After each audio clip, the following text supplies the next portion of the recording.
આજે આપણે બનાવીશું વટાણા બટેટાનું શાક। તમે જોઈ શકો છો કે ઓછા તેલમાં પણ કેટલું કલરફુલ થઈ ગયું છે। હવે આપણે એક કુકર ગરમ મૂકીશું।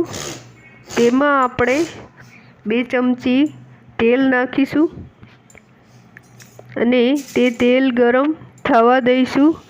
ત્યાં સુધીમાં મેં તમને બતાવું કે આ સબ્જી મેં લીધી છે। અહીંયા વટાણા છે, બટેટા છે, મરચાં ઝીણા કટ કરેલા છે અને આદુને ઝીણું ખમણેલું છે। હવે તેમાં તેલ થઈ જાય બાદ તેમાં આપણે જરા રાઈ વઘારમાં નાખીશું।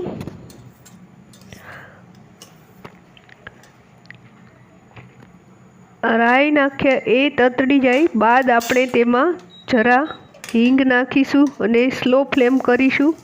હવે તેમાં આદુ મરચાં નાખીશું બાદ તેમાં સબ્જી બધી નાખી દઈશું। હવે આપણે તેને જરા 4-5 સેકન્ડ ચલાવી બાદ તેમાં આપણે નાખીશું વટાણા। હવે આપણે તેમાં નાખીશું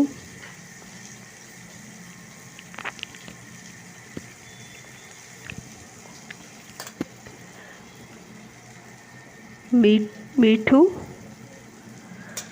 લાલ મરચાંનો પાવડર, હળદરનો પાવડર।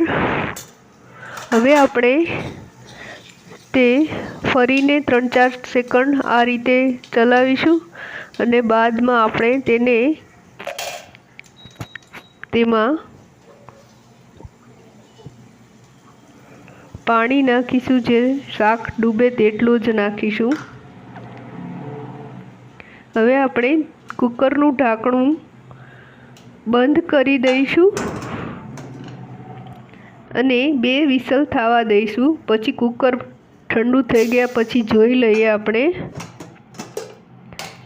હજી તેનો કલર બરાબર નથી આવ્યો તો આપણે તેને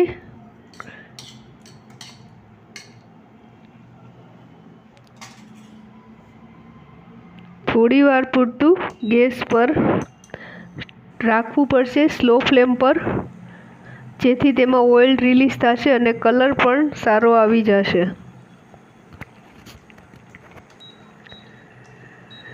સ્લો ફ્લેમ પર જ રાખવું। આ સ્ટેજ પર આપણે તમારે પાણી ઈચ્છો તો વધારે રસો કરવો હોય તો નાખી શકો છો। હવે થઈ ગયું છે। હવે તેને આપણે સર્વ કરીશું।